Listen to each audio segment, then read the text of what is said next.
ഇപ്പം ഇന്ന് ഞങ്ങൾ ചെയ്തത് അവരുടെ ശവസംസ്കാര ചടങ്ങിന് ആവശ്യമായ സാമ്പത്തിക സഹായം അടിയന്തരമായി കൊടുക്കേണ്ടതാണ്. അത് മെഡിക്കൽ കോളേജിന്റെ HDS ഫണ്ടിൽ നിന്ന് 500,000 രൂപ ഇന്നലെ വൈകിട്ട് തന്നെ തീരുമാനിച്ചു. അപ്പോൾ ഇന്ന് വൈകുന്നേരം ഇവിടെ എത്തിച്ചാൽ മതി എന്ന് പറഞ്ഞു. അത് അടിയന്തരമായി കൊടുത്തതാണ് ഇപ്പം ചെയ്തത്. ഇനി ക്യാബിനറ്റ് ചേർന്ന് അടുത്ത ക്യാബിനറ്റ്, സാധാരണഗതിയിൽ വലിയ തുകകൾ എപ്പോഴും തീരുമാനിക്കുന്ന ക്യാബിനറ്റാണ്. അത് കൃത്യമായി കളക്ടർ റിപ്പോർട്ട് അദ്ദേഹം കൂടെയുണ്ട്. അദ്ദേഹം ഇന്ന് തന്നെ റിപ്പോർട്ട് എഴുതി അയക്കും. അതിൻ്റെ അടിസ്ഥാനത്തിൽ അടുത്ത ക്യാബിനറ്റിൽ കുടുംബത്തിന് കൊടുക്കുന്ന ധനസഹായം പ്രഖ്യാപിക്കും. അത് ബഹുമാനപ്പെട്ട മുഖ്യമന്ത്രി ഇന്നലെ തന്നെ മെഡിക്കൽ കോളേജിലെത്തിയപ്പോൾ ഈ കാര്യം ഇങ്ങോട്ട് തന്നെ അന്വേഷിച്ചു, കുടുംബത്തിൻ്റെ സ്ഥിതി എന്താണ്. അപ്പോൾ വളരെ പാവപ്പെട്ട കുടുംബമാണെന്ന് അപ്പം തന്നെ ഞങ്ങൾ ശ്രദ്ധയിൽപ്പെടുത്തിയിരുന്നു. അപ്പോൾ നമുക്ക് അടുത്ത ക്യാബിനറ്റിൽ ധനസഹായം കൊടുക്കുന്ന കാര്യം പരിഗണിക്കാമെന്ന് മുഖ്യമന്ത്രി ഇന്നലെ തന്നെ സൂചിപ്പിച്ചു. ഇന്ന് രാവിലെ വീണ്ടും കണ്ടു, സംസാരിച്ചു. റിപ്പോർട്ട് വന്നോട്ടെ, ക്യാബിനറ്റിൽ വെച്ച് നമുക്ക് തീരുമാനിക്കാമെന്ന് പറഞ്ഞു. അതുകൊണ്ട് 11-ാം തീയതി ക്യാബിനറ്റിൽ തുക എത്രയാണെന്നുള്ളത് തീരുമാനിച്ച് പ്രഖ്യാപിക്കും. അപ്പോൾ കുടുംബത്തിന് അല്ല പറയട്ടെ, ഞാൻ എല്ലാം കൂടെ പറയാം, നിങ്ങൾ ചോദിക്കുന്നതിന് മുമ്പ് പറയാം. ഞങ്ങൾ ഈ കാര്യത്തിൽ ആ കുടുംബം മുന്നോട്ട് വെച്ച പ്രധാനപ്പെട്ട 4 കാര്യങ്ങൾ, അതിലേറ്റവും പ്രധാനപ്പെട്ട അവർ മുന്നോട്ട് വെച്ച ആവശ്യം ആ കുട്ടിയുടെ ചികിത്സയാണ്.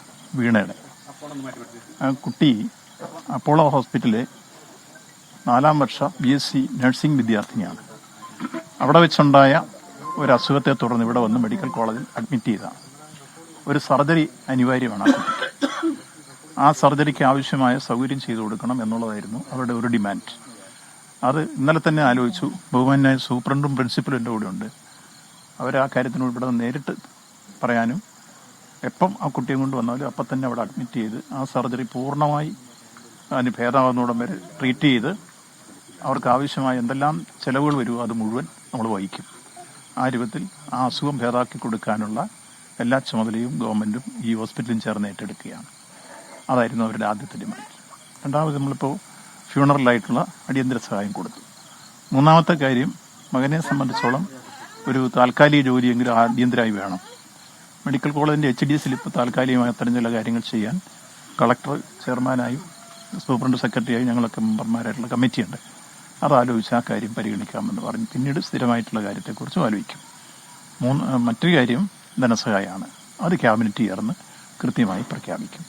ഇങ്ങനെ അവർ മുന്നോട്ട് ആവശ്യപ്പെട്ട 4 കാര്യവും നടപ്പാക്കി ആ കുടുംബത്തോടൊപ്പം ഗവൺമെൻറ്റുണ്ട്. സർക്കാർ കൃത്യമായി ആ ഗവൺമെൻറ് ഈ കുടുംബത്തിന് എന്തൊക്കെ ചെയ്തു കൊടുക്കണോ ആ കാര്യങ്ങൾ ചെയ്ത് അവരെ സംരക്ഷിക്കും. അതാണ് നമ്മളിപ്പോൾ ആലോചിച്ചിട്ടുള്ളത്. ഈ തരത്തിലായിരിക്കും കാര്യങ്ങൾ മുന്നോട്ട് പോകുന്നത്. അല്ല, ഇപ്പം താൽക്കാലികം നമുക്ക് അടിയന്തരമായി ചെയ്യാൻ പറ്റൂ. മറ്റേ ഗവൺമെൻറ്റിന് ചെയ്യുന്നതിന് ക്യാബിനറ്റ് ഡിസിഷൻ വേണം, മറ്റു പല കാര്യങ്ങൾ വേണം. അതിന് മുമ്പ് തന്നെ മെഡിക്കൽ കോളേജ് HDSൽ താൽക്കാലിക ജോലിക്ക് എടുക്കാൻ നിലവിലുള്ള പ്രൊവിഷനുണ്ട്. അത് വേക്കൻസി നോക്കിയിട്ട് കളക്ടറാണ് അതിൻ്റെ ചെയർമാൻ, സെക്രട്ടറി സൂപ്രണ്ടുമാണ്. അത് ചർച്ച ചെയ്തിട്ട് അടിയന്തരമായി കൊടുക്കാൻ പറ്റും. അതാണ് അവരെ പെട്ടെന്ന് ആവശ്യപ്പെടുന്നത്. അത് പാരലായിട്ട് അതിനുശേഷം പിന്നെ ശാശ്വതമായിട്ടുള്ളത് ക്യാബിനറ്റും അതുപോലെ ഗവൺമെൻറ്റും പൊതുവിൽ ആലോചിക്കേണ്ട, അതും ആലോചിക്കുമെന്നാണ് പറഞ്ഞത്. അപ്പോൾ 2 കാര്യവും ആലോചിക്കും, താൽക്കാലികവും ശാശ്വതവും. മറ്റു ചില കാര്യങ്ങൾ പറഞ്ഞതാണ് സാമ്പത്തിക സഹായം. സാമ്പത്തിക കളക്ടർ റിപ്പോർട്ടിൻ്റെ അടിസ്ഥാനത്തിൽ ക്യാബിനറ്റ് കൂടി നമ്മൾ കൃത്യമായി ഇവരുടെ ദയനീയാവസ്ഥ റിപ്പോർട്ട് ചെയ്യും. അതിൻ്റെ അടിസ്ഥാനത്തിലുള്ള തീരുമാനം ഗവൺമെൻറ് ഭാഗത്തുണ്ടാവും. മുഖ്യമന്ത്രി ഇന്നലെ തന്നെ അത് സൂചിപ്പിച്ച് അംഗീകരിക്കുകയും ചെയ്തിട്ടുണ്ട്. ക്യാബിനറ്റ് കൂടിയേ തീരുമാനിക്കാൻ പറ്റും. അത് നിങ്ങൾക്കെല്ലാം അറിയാം, വലിയ തുകകൾ തീരുമാനിക്കുന്നതെല്ലാം ക്യാബിനറ്റാണ്. അപ്പോൾ ഇനിയത്തെ അടുത്ത ക്യാബിനറ്റ് എന്ന് പറയുന്നത് 11-ാം തീയതിയാണ്. 11-ാം തീയതി ക്യാബിനറ്റിൽ തീരുമാനിക്കും. സർക്കാർ പ്രതിനിധികളെ എന്തോ കളക്ടർ റിപ്പോർട്ട് ഇപ്പോൾ അദ്ദേഹം 2 റിപ്പോർട്ടാണ്. ഒന്ന് ധനസഹായവുമായി ബന്ധപ്പെട്ട് ഇന്നലെ തന്നെ മിനിസ്റ്ററിനോട് ആവശ്യപ്പെട്ടത് 2 ദിവസം കൊടുക്കാം, നാളെ കൊടുക്കും ഒരെണ്ണം. മറ്റേ റിപ്പോർട്ട് ഒരാഴ്ചയ്ക്ക് ഉള്ളിൽ കൊടുക്കും. ഇല്ല, അങ്ങനെ ഒരു പ്രശ്നമില്ല. ഞങ്ങളെല്ലാം നിങ്ങൾ വരുന്നതിന് മുമ്പ് അവിടെ ആദ്യം ഉണ്ടായിരുന്നത്.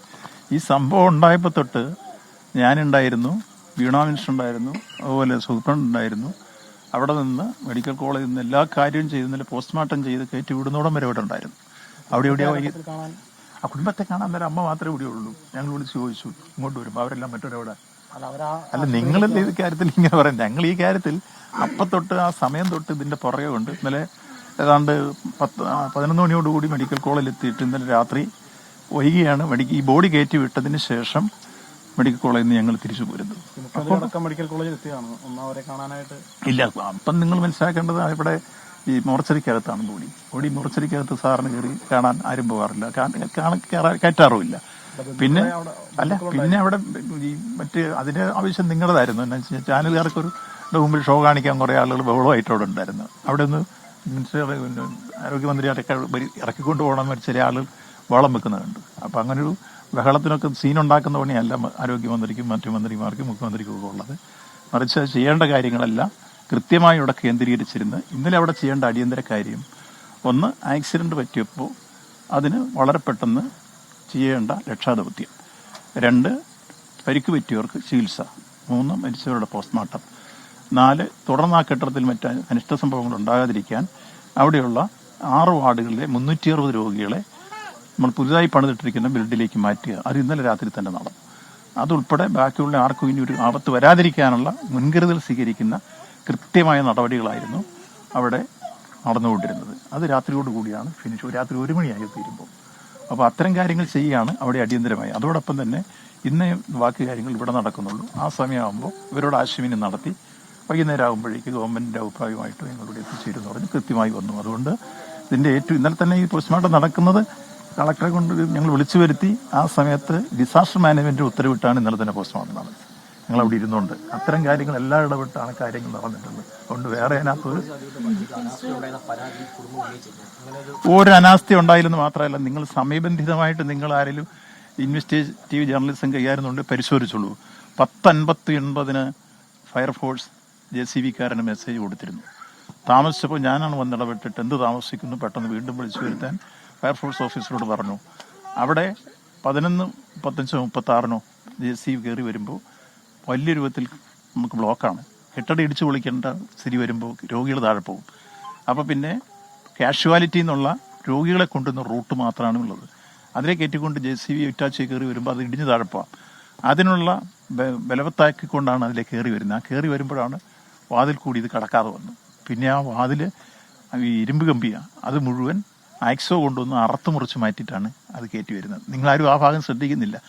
യഥാർത്ഥത്തിൽ ആ JCB കയറി വന്ന സമയത്ത് ഇത്തരം തടസ്സങ്ങളുണ്ടായതാണ് അവിടെ ഒരു താമസം. ഇനി അതെല്ലാം നിങ്ങളെടുത്തു. ഇപ്പോൾ പോസ്റ്റ്മോർട്ടം റിപ്പോർട്ട് വന്നിട്ടുണ്ട്, നിങ്ങൾ അതുകൂടെ പരിശോധിക്കുക. ആ പോസ്റ്റ്മോർട്ടം റിപ്പോർട്ടിൽ കൃത്യമായി പറഞ്ഞിരിക്കുന്നു നേച്ചർ ഓഫ് ഡെത്ത്. അതിൽ കൃത്യമായി ഇൻസ്റ്റന്റ് ഡെത്താണ് പറയുന്നത്. എന്നുവെച്ചാൽ ഇത് വീണപ്പം തന്നെ തലയൊട്ടി പൊട്ടി ഇത് സംഭവിച്ചിരിക്കും. മറിച്ച് ശ്വാസം മുട്ടി അല്ല മരിച്ചിരിക്കുന്നത്. അതോടെ വരുമ്പോഴാണ് അതിന്റെ കൃത്യത നിങ്ങൾക്ക് മനസ്സിലാക്കാൻ കഴിയും. അതുകൊണ്ടല്ലോ ഇവിടെ 2 പേരുണ്ട്, പ്രിൻസിപ്പലും സൂപ്രണ്ടും.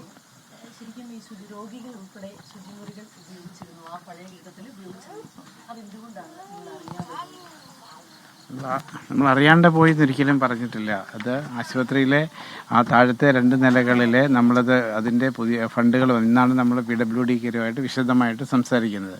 ഇന്നലത്തെ ഒരു സാഹചര്യം നിങ്ങൾക്ക് അറിയാവുന്നതാണ്. നമ്മൾ വിശദമായിട്ട് അതിൻ്റെ പേപ്പറുകളെല്ലാം പരിശോധിക്കുമ്പോൾ താഴത്തെ 2 കുളിമുറികൾ, ആ ശുചിമുറികൾ റിപ്പയർ ചെയ്യേണ്ട സമയത്ത് അവർ തന്നെ നോക്കുമ്പോൾ ആ ഭിത്തികളിൽ ഇടിച്ചല്ലെ പ്ലാസ്റ്ററിങ് കളഞ്ഞ് ടൈല് മാറ്റി അതിലൊരു പണി നടത്തുന്നത് മോശമാണ് എന്ന് പറഞ്ഞുകൊണ്ടാണ് അവർ അപ്പുറത്ത് പുതിയ ശുചിമുറികൾ പണിയുകയും ഇത് പൂട്ടി, അത് പണിത് കഴിഞ്ഞിട്ടാണ് ഇത് പൂട്ടുന്നത്. ഓക്കെ, പിന്നെ ഈ ഒരു ബിൽഡിങ്ങിന് മൊത്തമായിട്ട് ഒരു ബലക്ഷയം വേണ്ടത് പരിശോധിക്കണം. 3 പരിശോധന ഇതൊരിക്കലും ഇവാക്യുവേറ്റ് ചെയ്യണമെന്ന് പറഞ്ഞിട്ടില്ല. ഈ കുളിമുറിക്ക് പ്രത്യേകമായിട്ട് മറ്റ് ബിൽഡിങ്ങുമായിട്ട് കമ്പയർ ചെയ്യുമ്പോൾ ഈ കുളിമുറിക്ക് പ്രത്യേകമായിട്ട് ബലക്ഷയമുണ്ടെന്നും അത് മാത്രം ഉപയോഗിക്കരുതെന്നും എങ്ങും റിപ്പോർട്ടുകളില്ല.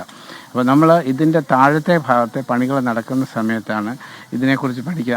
അതിൻ്റെ ആ വെള്ളം ഒന്ന് വലിയാൻ വേണ്ടിയിട്ടാണ് അന്ന് താൽക്കാലികമായി അടച്ചിടുകയും പിന്നെ അത് കഴിഞ്ഞ്